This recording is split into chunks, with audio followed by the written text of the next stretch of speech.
Coming up next on Good Morning El Paso, and happening today, the Children's Hospital will have to consider whether to accept an ultimatum from University Medical Center. If it refuses, it could lose out on services. Texas and much of the South waking up to a slippery morning. The latest Arctic blast creating dangerous driving conditions for millions. And back here in the borderland, a first alert is in effect right now for some very strong wind headed our way. We have your complete storm track weather coverage. Live, where news comes first. From the Mesilla Valley and Las Cruces to El Paso and the borderland. This is ABC7's Good Morning El Paso. Good morning. If you are just joining us, we are under a first alert. This is a live look of the city from the ABC7 mountain cam atop the Franklins. It looks like a beautiful start to the day, but looks can be deceiving. Yeah, is Crystal sure it's going to be windy and ugly? Because that looks pretty nice. It really does. Welcome back to Good Morning El Paso, everyone. I'm Hillary Floren. And I'm Stephanie Valle. It is 6:01 on your Tuesday, and let's get straight to Crystal because we have the latest on the first alert. And Crystal, this is the day that we've all been preparing for. Yeah, you know, I rarely would wish that my forecast wasn't correct, but today's kind of one of those because we are talking very strong wind gusts moving into the afternoon, and it looks like it's heading our direction already. Let's talk about this first alert. First off, winds increasing today as we move into the later part of your day. Plus, we are looking at the highest wind gusts today sitting on east mountain slopes instead of west like we saw on Monday. And with those gusts, we're also talking chances of rain returning to the forecast. A look at our WeatherNet site shows us that winds right now just not a factor. So enjoy it while you can, because later today is when we're talking those peak gusts up to 50 miles per hour possible. Temperature-wise, we see 20s and low 30s on the board. It's another cold start to your morning, so grab that jacket as you head out the door. We'll talk more about temperatures warmer this afternoon and also when those winds at least weaken a bit coming up. All right, Crystal, thank you. Driving west of the borderland is going to be tricky today. The New Mexico Department of Transportation issued a high wind advisory from I-10 at Deming all the way to the Arizona state line because of strong wind gusts and low visibility. So just be safe if you're traveling in that direction. And it's not the wind causing hazardous driving conditions across America for the most part. It is the ice. Icy weather is affecting millions from Texas to the Mid-South. Take a look at this video out of Arlington, Texas. This driver slammed on his brakes because he had no control. Look at that. Yikes. Caused the truck to jackknife, shutting down a road. The icy weather is proving a tough lesson for a lot of drivers. There's that jackknifed big rig right there. Scary. Wow. Well, El Paso Children's Hospital is facing a deadline. Officials will have to decide by Friday on a proposal given to the hospital by the University Medical Center Board of Managers. The question now is, will Children's accept? Good morning, El Paso's Denise Olivas has our report right now. Good morning, Denise.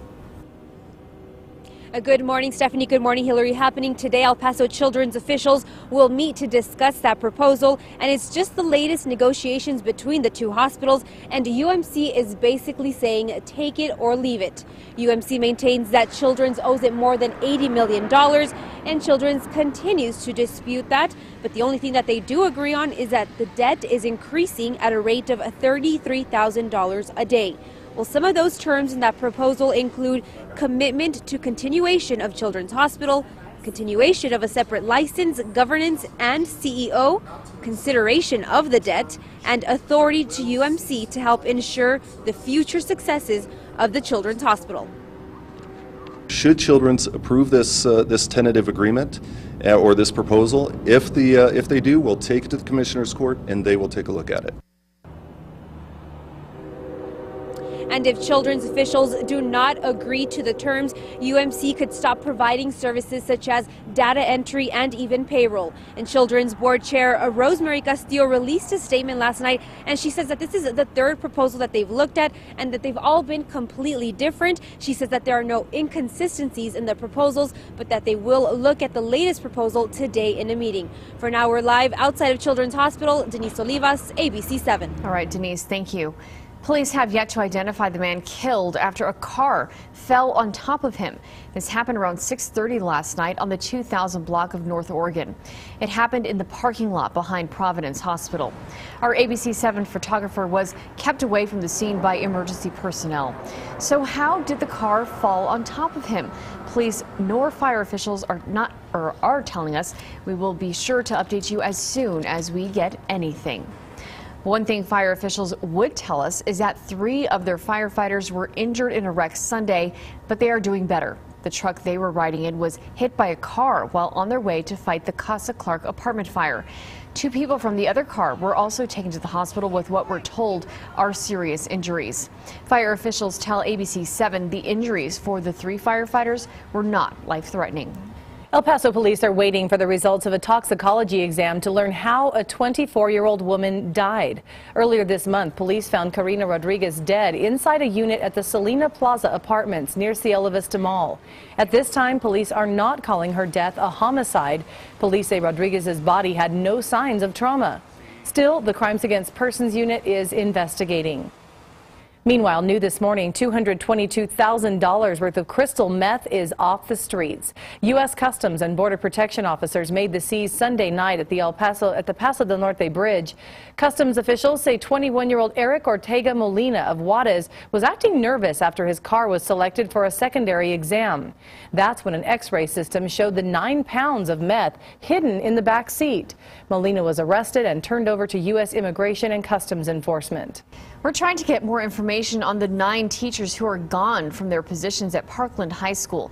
Ysleta School District officials won't tell us whether the teachers were fired or if they resigned. A spokeswoman would only tell us this: because personnel matters are confidential, we cannot release any other information or comment further. However, we want to reassure the public that YSD follows policy on all personnel matters. As soon as YSD answers any of our questions, you'll know about it on air and online at KVIA.com. Yesterday, we told you how the Montwood reconstruction project has been delayed a couple weeks. Well, now another construction project is being pushed back as well. We learned the reconstruction of Country Club Road is going to require additional road closures now through April 17th of this year. Country Club will remain closed to all traffic from Montoya Road to Memory Lane. And then on March 2nd through March 9th, Country Club will be closed to all traffic from Montoya Road to Willow Creek Drive. And let's take a live look at traffic right now. It is 6:07. I-10 eastbound between the Zaragoza Overpass and America's Interchange was completely closed overnight. It opened at about 5:30, so about 40 minutes ago. You can expect that same closure again, though, today beginning at 7 p.m. Just a heads up for you. It might slow you down a little bit on your trip. A Texas mother is risking everything to give her 2 twin daughters an independent life after they were born conjoined. I just don't want to lose them. And I know there's that risk, but I have this peace of mind, this faith in God that He's got control of it. A look at the high-tech and high-stakes surgery to separate the two. And later, the Socorro School District had to spend thousands after a student uploaded a malware program at a school's computer. Why he's now behind bars. And hold on to those hats today. Get the extra hairspray out, or maybe don't even bother, right, Crystal? Yeah, you know what? Hair tie might be the best option today for the ladies. We are talking windy conditions this afternoon. We'll look at when those gusts should hit coming up. Thanks so much, Crystal. This is ABC7, where news comes first.